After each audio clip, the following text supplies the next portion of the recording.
Halo teman-teman, gimana kabarnya hari ini? Semoga semua dalam keadaan sehat dan bahagia ya. Oh iya, siapa yang hari ini sudah baca buku? Jangan lupa baca buku ya. Jika teman-teman punya saran dan rekomendasi buku anak yang menarik untuk dibacakan di channel ini, jangan lupa tulis di kolom komentar ya.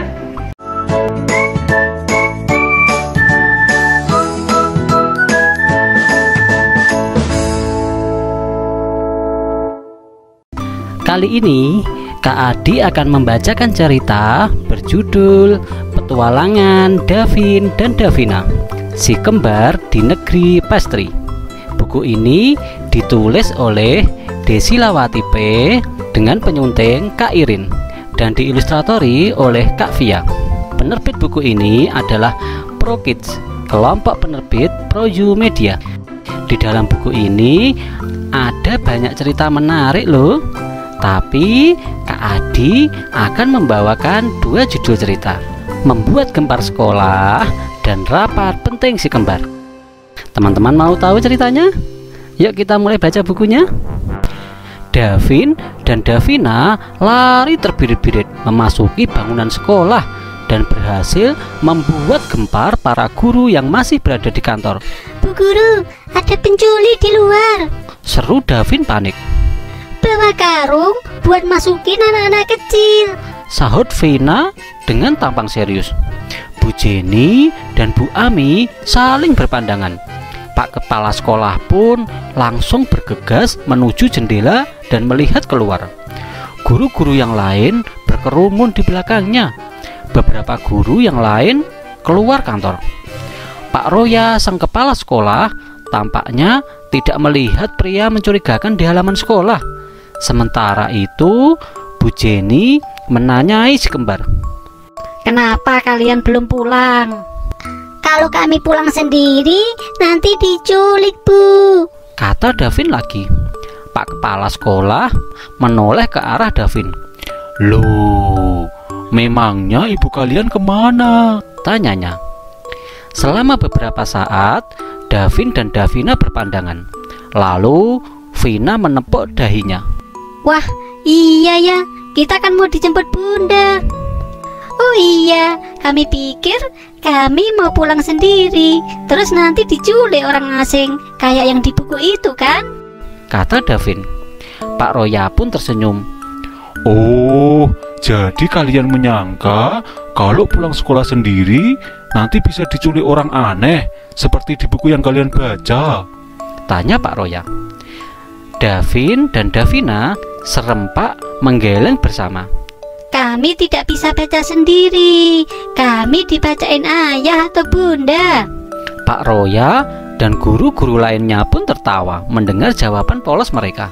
Lantas Pak Roya berjongkok dan menyejajarkan mata dengan mata si kembar. Dengar ya Davin, Vina, memang sangat berbahaya kalau anak kecil bepergian sendirian di tempat yang asing. Ini pengalaman pertama kalian ke sekolah, bukan? Karena itu, jika kalian bepergian sendiri, jangan bicara dengan orang asing yang tidak kalian kenal. Lalu, jangan menerima makanan ataupun minuman yang diberikan oleh orang yang tidak kalian kenal. Kalian hafal nomor telepon rumah atau nomor telepon genggam ayah atau ibu kalian? Davin dan Davina menggeleng kepala bersamaan. Itu penting.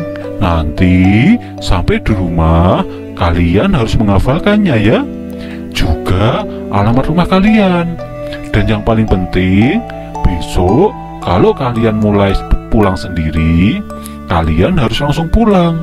Tidak boleh mampir-mampir kemanapun dulu. Kalian mengerti? Mengerti, sahut keduanya sambil mengangguk bersamaan. Lihat ini Davin dan ini Davina. Sedangkan ini Pak Roya yang sedang berjongkok. Nah, baiklah kalau begitu. Kali ini kalian akan diantar oleh Bu Ami dan Bu Jenny, ujar Pak Roya sembari bangkit dan menganggukkan kepala kepada kedua guru yang baru saja disebut namanya. Namun belum sempat Bu Ami dan Bu Jenny bersiap, Bunda sudah muncul di depan kantor guru sambil menggendong Kia. Permisi, maaf, saya terlambat menjemput anak-anak.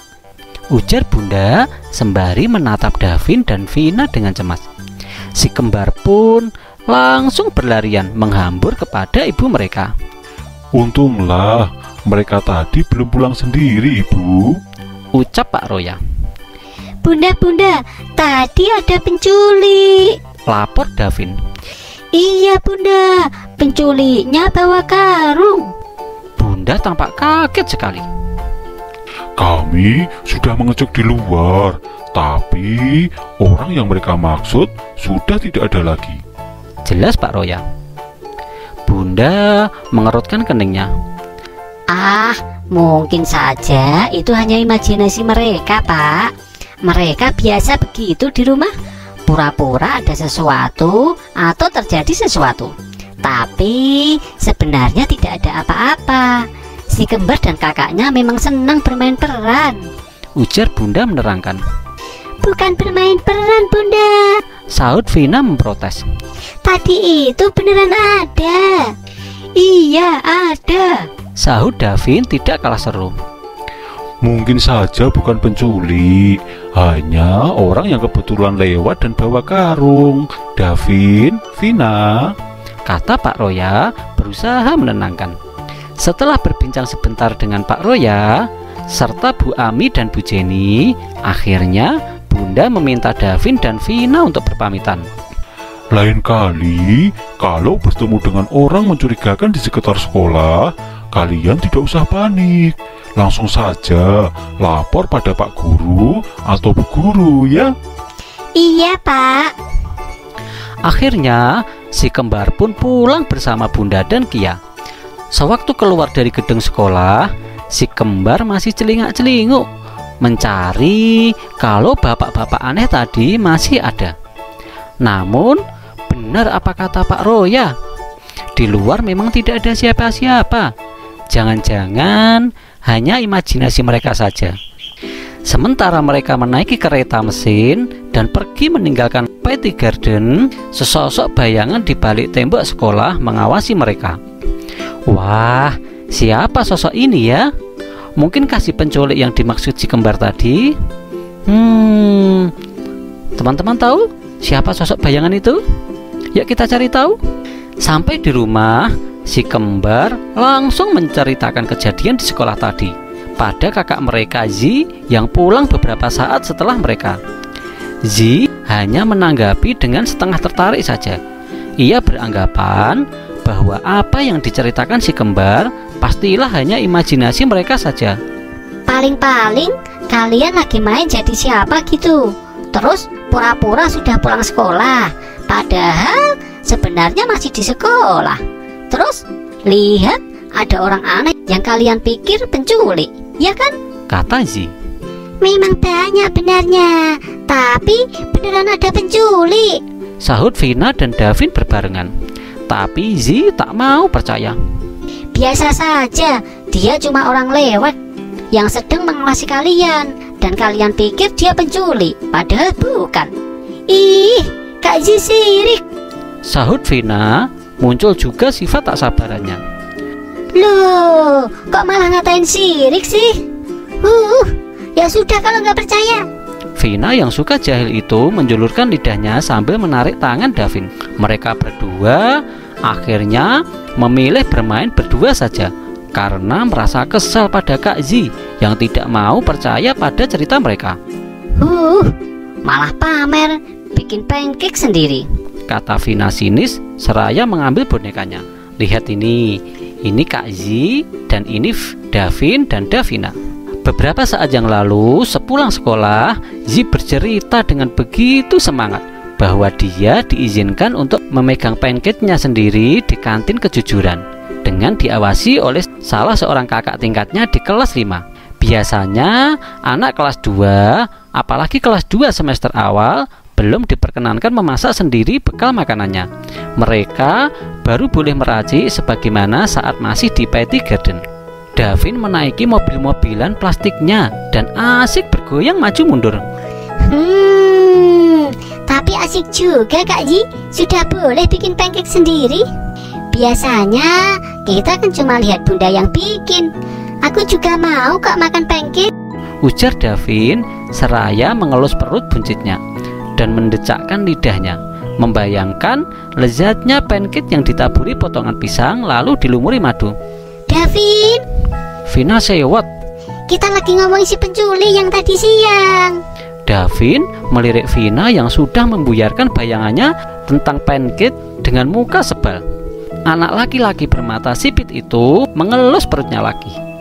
Tapi ngomongin tentang pancake membuat perutku jadi lapar. Sambil berkata demikian, Davin turun dari mobil mainannya dan langsung berjalan ke ruang makan. Aroma ikan goreng yang baru saja matang semakin membuat perut Davin keroncongan. Rupanya bunda sudah menyiapkan sayur bayam dan ikan goreng di meja makan. Langsung saja deh Davin mengambil piring dan diisi nasi banyak-banyak. Dia memang paling suka makan aneka jenis daging dan ikan. Beda dengan Vina yang lebih suka mengudap kue dan coklat. Davin sih gampang lapar, cuma dengar nama makanan disebut saja, ujar Vina sambil mengentakkan kakinya.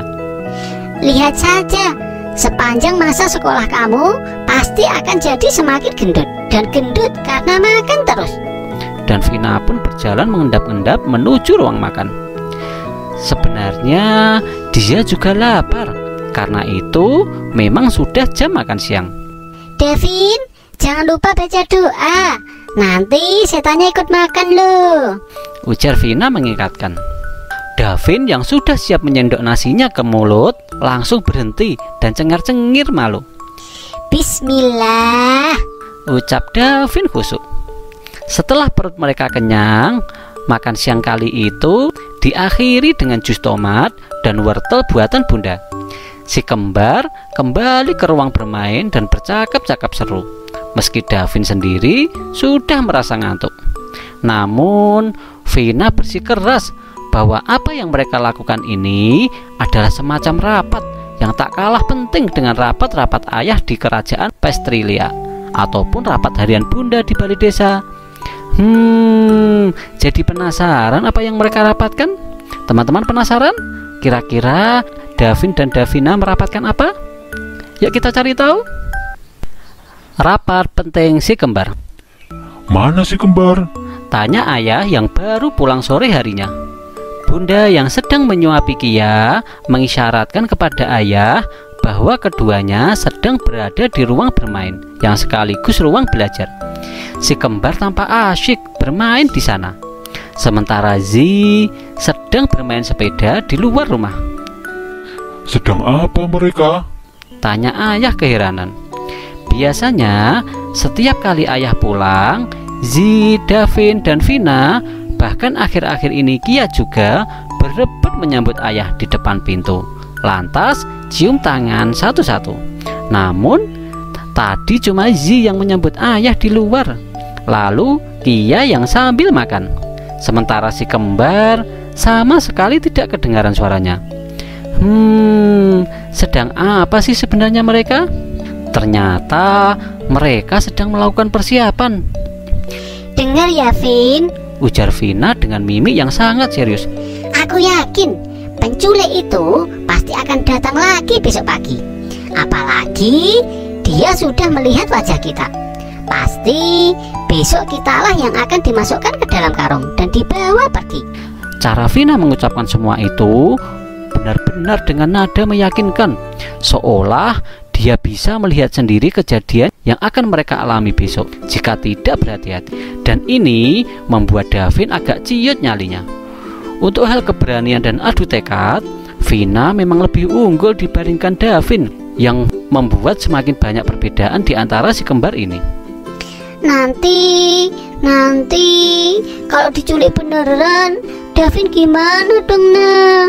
Ucap Davin dengan akting yang tak kalah pintarnya. Cara dia mengucapkan kalimat itu dengan nada memelas sambil mengerucutkan bibir yang sebenarnya hanya so aksi saja terlihat begitu sempurna. Nanti Davin nggak bisa makan bekal roti bakar coklat buatan bunda dong. Terus nanti mobil Davin rusak dong, nggak pernah dibenerin. Terus nanti mainan Davin pada kabur karena nggak pernah dimainin. Terus nanti kasur Davin nangis dong, nggak pernah ditidurin. Nah, Davin mulai kumat melanturnya. Tenang, nggak apa-apa, Dek. Kan ada ibu di sini. Ujar Vina seraya mengelus-ngelus punggung saudaranya. Nah loh, sekarang Vina sudah berganti peran jadi ibu dan Davin jadi adik. Walah, cepat sekali pergantian peran mereka.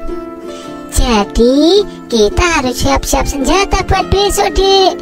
Biar nanti kalau penculiknya datang, kita pukul saja dengan senjata kita.